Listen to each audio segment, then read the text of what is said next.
Hey nerds, Farmer Jesse here. Welcome to Growers Daily, your daily dose of ecological farming insight. Today, we're talking about the true meaning of cultivation, some of the tweaks we are making to the show, and it is Feedback Friday, so let's do it.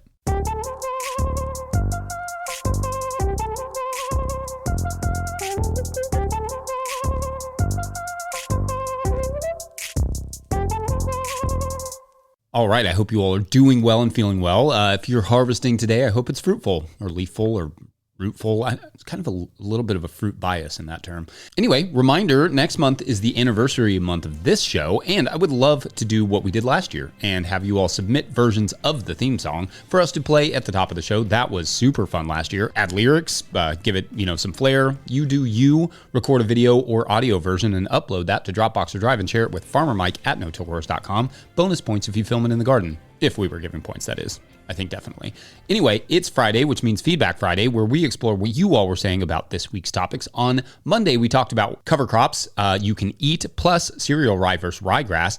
I think I mentioned that I don't love chicory as a cover crop in that, or at least in cover crop mixes in that episode. And at Kelly H wrote, quote, I just finished Elliot Coleman's Self-Fed Farm and Garden. Great book. He talks about using radicchio, escarole, and endive in place of forage chicory. I'm trying it this fall/winter, end quote. And so, he does mention that. But here's the thing with chicories and that sort of stuff. The reason I don't recommend them in cover crop mixes is that I don't want to have to till a cover crop in the spring to kill it. I mean, I don't necessarily have a problem with that. It can be really good for the soil when, you put all that biomass in there, and chicory can mine nutrients like a madman. But the regrowth from the roots is quite substantial if you're not tilling it in. So it can't be done without a tillage event or perhaps a really long tarping. No issue with chicory as a cover crop in general in terms of its soil health benefits. It's the termination element is why I personally avoid it.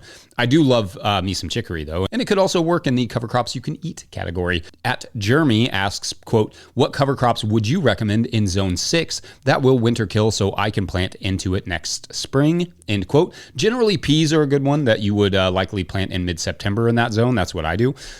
You can mix in some other sensitive stuff too, basically any summer cover crops. I did a year where I mixed in some corn with the peas and it worked relatively well. The peas even sort of climbed up the corn, and I've thought about planting the corn maybe a week or so earlier to give those peas sort of more of a natural trellis so they'll not fall into the dang pathways like they did last year in one of those warmer falls. The corn though will die much earlier than the peas, so the corn will grow, it'll die, but then the peas will keep growing.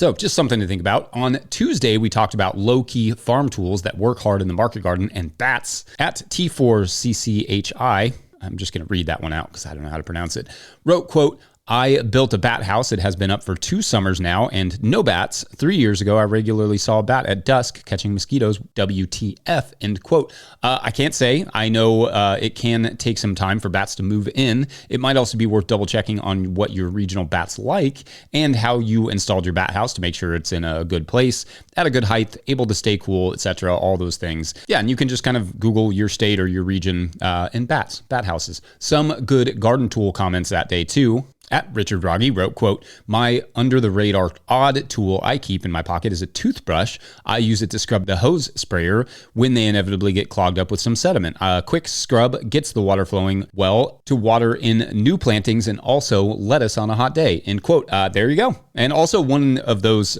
sediment filter gasket combos can work really well for that. For the sprayer, you just put that in the hose or right at where the sprayer meets the hose. That'll help, with the sediment as well. At Rebecca W wrote, quote, I'm not a fanny pack farmer, but I do have a belt-mounted 2-pocket open pouch thing from Filson that I find very, very functional. While not the cheapest option, I can't find anything better. It's got enough structure to stay open, big enough openings to use with gloves on, but isn't stiff like the cheap stuff I see in the big stores. The 2 pockets give me some organization options, are big enough to carry extra batteries for electric tools and more, end quote. And love that. Good idea. More tool comments than I can get to, obviously, as always, on the tool days. But good stuff as usual. On Wednesday, we did a whole seed saving in the market garden compilation day. At Allison Bachman asked, quote, you don't save green bean seeds and peas. Is that because of the price point for buying in bulk or disease transfer?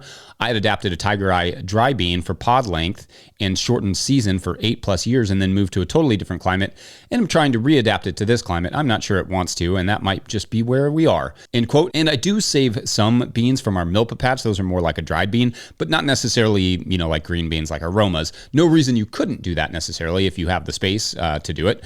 And my experience adapting seeds from different regions is relatively limited, but it can also just take some time, and sometimes it's just doesn't work to adapt them. Beans in particular can be picky. Like I struggle to grow certain dry bean varieties here in the humid, wet Midwest because the beans will germinate in the pod, which is fun. Like they'll grow the pod, beans will be there, and then they'll grow in the pod, which isn't helpful. If wanting to get a local bean project going, start with some seed from a regional purveyor, and that will be a good, starting point to know that they're already somewhat adapted. That said, no shame in trying to adapt something like that. It's a fun project for sure, and it might work out. Annuals, of course, are easier to do that with than perennials. Like I ain't adapting oranges or avocados to Kentucky anytime soon, sadly, very sadly. Then on Thursday, we talked about achieving and then monitoring farm goals, a late dry bean, and simple ways to track planting schedules. At Yak Fishing Guy wrote, quote, as someone learning the summer lettuce thing in Texas 8B, I'm wondering how old were the ones in your example clip, and do you find that it takes longer than in cooler seasons to get to harvest? I've been transplanting around week 3, and my first attempts are about a month in now post-transplant and starting to get a bit of size, but it feels slower than expected. Growing under a garden-wide 40% shade cloth with temps over 100 degrees every day right now, and drip tape irrigation daily, Muir and Cherokee from Johnny's. Those are the varieties. End quote. Well, I don't know how old those were. I think they're probably like 4 weeks old, and that's honestly a little bit old. I usually actually plant them about a week ago, but I didn't have a bed ready, so I couldn't plant them. But anyway, they'll be going in soon. The lettuce often will arrest its growth above arbitrarily because it depends on the variety, but around 85 degrees or 29 Celsius. That's especially true if the nights are not cooling down at all. And I'm going to assume that even in the Texas shade there, under that shade cloth, the temps are above that 85 degrees. So it may be worth trying to mist them a few times throughout the day to bring that leaf temperature down a bit. Although I think I mentioned it in my book, and maybe I'm alone in this, but I find that Cherokee ain't what it used to be in terms of its heat resistance. So in the future, Blue Rock may be a better, more tolerant romaine now. Muir still rules. You can rely on that one. Anyway, great stuff as always all week, friends. You all are the best. We're going to take one quick break, and when we come back, cultivating, a definition of cultivating. BRB. I don't see any flying. Whoa, that guano.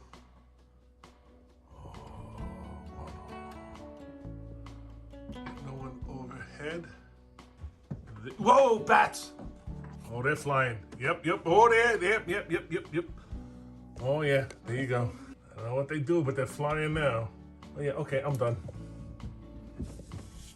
Today's episode is brought to you by Good Agriculture. If the season is picking up and the pile of receipts is starting to grow, you're not alone. Good Agriculture handles farm bookkeeping so you can stay ahead of the mess before it piles up. They keep your books organized each month, help you understand what's coming in and what's going out, and show you where your farm stands so you can make better business decisions throughout the season. If you're behind, they'll help get everything caught up. They also help farmers find funding and stay ahead of grant deadlines. You run the farm, they help the business. Learn more at goodagriculture.com/info. That's goodagriculture.com/info. All right, back to the show. Okay, so we've got a great Patreon question today. And as always, remember that if you like this show and think it would be nifty to support it, you're not wrong. You can go to patreon.com/no-till-growers and sign up as a bonus. I'll answer your specific growing questions, topic suggestions, or in today's case, definition requests. Today's Patreon question comes to us from Nikos Siropoulos, who writes, quote, "Hi, Jesse. I was wondering if you could get specific about what you mean when you use the word cultivation. Every time you use the word on the show, like when you're recapping what you've been up to recently on the farm, I just kind of assume that you're weeding. Is cultivating always weeding, or could you mean something else? Also, does it mean something different in no-till farming versus farming with tillage? Thanks, and I hope this makes sense. Appreciate you and your team so much." End quote. Thank you, and great question. I guess I tend to get so used to the jargon that I forget it's jargon.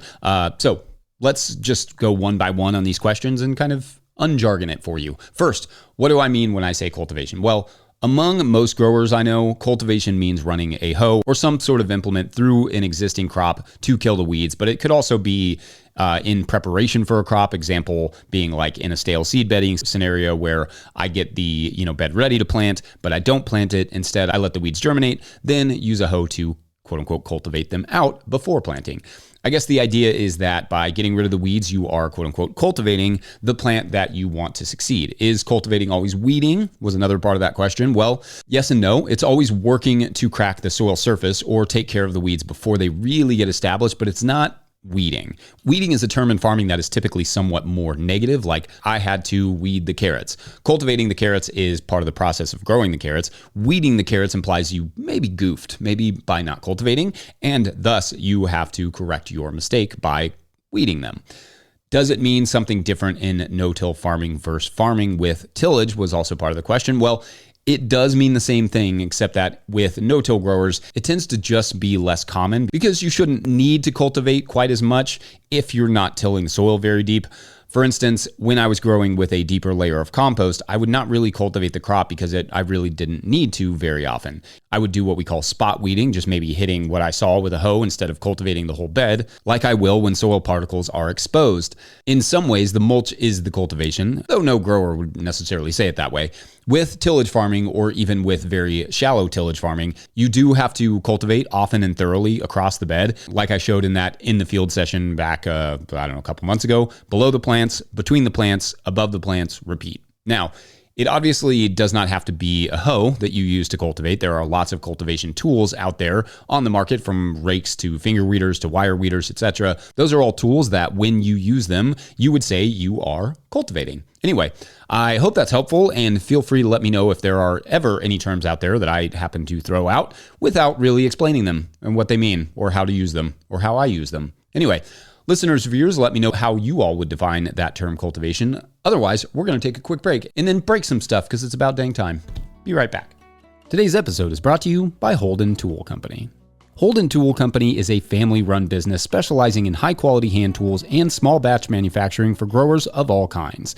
They offer forged hoes, forks, scythes, sickles, pruning tools, orchard tools, and forestry tools featuring traditional European designs that are hard to find at ordinary garden centers. These tools are practical, durable, and made for people who typically do work by hand. Holden Tool Company provides thoughtful customer service, helping you choose the right tool for your body, crop, or task. Find them online at farmandgardentools.com and use the code NTG26 at checkout. That's farmandgardentools.com. All right, back to the show.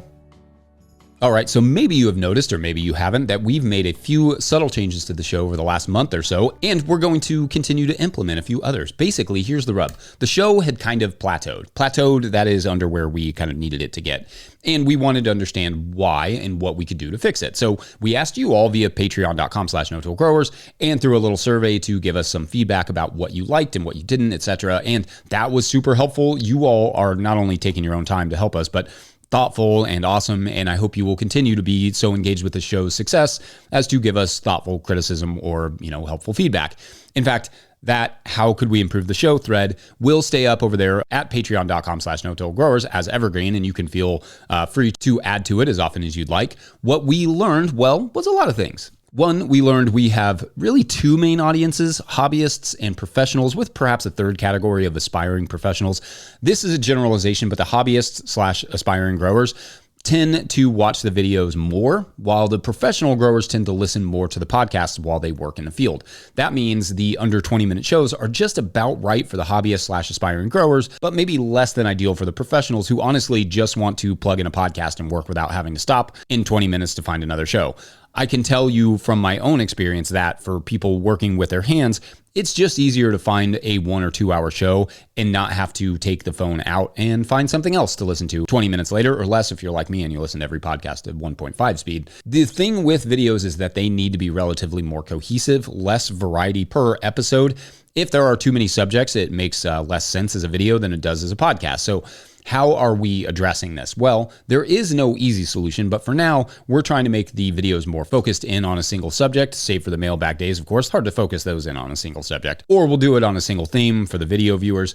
Starting here in the fall, we are going to try and do at least one long-form interview per week for the podcast pro grower crowd. So at least there will be one long Wednesday show that they can just put on and let cook for a while they work. I mean, we try to do that over the winter anyway. That's kind of what we did last year. But the goal would be to keep that going all year, especially in the summer when the growers actually need shows like that. So there's that. More focus shows, slightly more evergreen, and maybe slightly more detailed for each subject or theme. Longer form interviews with professionals at least once per week. The shorter shows are also going to focus a bit more heavily on startups, since that tends to be the phase many growers are currently in, more in the field sessions, which are not as good for podcast listeners, but are helpful for new growers. We know we ask a lot of you in terms of advertising too, and you have told us as much, but when your model is giving away content for free, we've learned you have to be quite diverse in your revenue streams to make that possible. And advertising, at least for the moment, is just a big part of that. Without the ads from our wonderful sponsors, this show kind of just goes away. Full stop. The YouTube ad revenue is not quite enough. Patreon and other donations are awesome, but they're not currently enough either. They help, absolutely, for sure, and we're grateful for every one of them. But this show costs about, $12,000 a month or more to produce. We barely make that, and everyone is still underpaid, to be frank. That said, we are trying to find ways to limit the advertising so that you get more bang for your, time. And we will continue to do that without paywalls, as we always have. But, for now, advertising is a part of that. There are several other ideas that we're working on that will be super cool, but that last one I'll mention is just consolidation. We hear often that people want to be able to hear or watch what I've already said about one specific subject. So we're looking at ways to create a database where you can find the content that we've done on a given subject without having to watch hundreds of videos that we've done on lots of subjects. I'm not sure what that will look like exactly, but the No-Till Growers board has been taking on that task for us to come up with a solution. So all that to say, based on your comments and your feedback, we are making little tweaks here or there to try to make it better for you all and more successful overall. And in general, I think if we do it right, I hope you all almost don't notice. We want it to be smooth and easy for you. If ever or whenever you all have ideas for how to do that or helpful feedback on what's working and what's not, anyone can visit the thread over at patreon.com/no-till-growers and put their input in over there and read the other input. You do not have to be a Patreon member, in fact, to do that. And Mike will link it in the show notes. So far, the little tweaks are showing some signs of helping in the analytics, and that feels good. But we're still a ways off of our goal of taking over the world before Pinky and the Brain get to it. So onward and upward. Anyway, let us know any thoughts you all have, especially in that Patreon thread, so I can actually keep track of them. Otherwise, I think this Friday is in the books, probably like a collection of weird essays. Anyway, remember that your beloved No-Till Growers is a nonprofit 501c3, so donations are tax deductible and greatly appreciated. Those help keep us up and running. Please make sure to like and subscribe and or follow wherever you're getting this podcast. That's an easy way to help us out as well. Enormous thank you to all of our show sponsors. And if you'd ever like to sponsor the show, you can reach out to Farmer Michelle at no-tillgrowers.com. Big thank you to Michelle. Big thank you to the No-Till Growers Board of Directors. Huge shouts to Willie Breeding for the theme music, Mike Hilbert for the production, help and editing, and my wife Hannah for absolutely everything in the world. Also, shouts to Epidemic Sound for the background music that you can hear. Pick up a hat or a copy of my book, The Living Soil Handbook, at no-tillgrowers.com to support this work. Big thank you to everyone over at patreon.com/no-tillgrowers, where at a certain level, or if you bump up from one level to another, or you sign up in the month of August, the waning month of August. We're on the 21st already. My goodness. You get a shout on the show. So big shout outs today to Megan Isaacs. Shouts Megan. Jeff Vrendenberg. Hudson Carter, Bill Price, Alex and Oliver, Dwight Yoder, Doug, and Ian at Grindstone Farms. Ian's been our Patreon member since 2022. Shouts to you, Ian. What a long-running Patreon member. There's several of you. You all deserve extra shouts. As you will remember from this week's story, native plant specialist and nursery owner Jim Joe is staring up at the ponderosa pines outside of Flagstaff, Arizona, at what seems to be a parasitic plant, a mistletoe of sorts, who seemingly has woven a web across the ponderosa pines, maybe to catch something. It's not really clear. So Jim Joe thinks this is fascinating and decides to climb up the tree to investigate. Jim Joe's in good shape. Anyway, as soon as he gets to the top, near where the mistletoe ball is hanging out, the mistletoe ball, like kind of the head of the mistletoe, springs to life and rapidly devours Jim Joe. After it's done, it turns to the man who brought Jim Joe there and says, in an alien language, "Go fetch me another." And dutifully, the man scampers off. Oh, that was delightful. All right, thanks for watching and or listening. We'll see you Monday. Have a great weekend. Bye.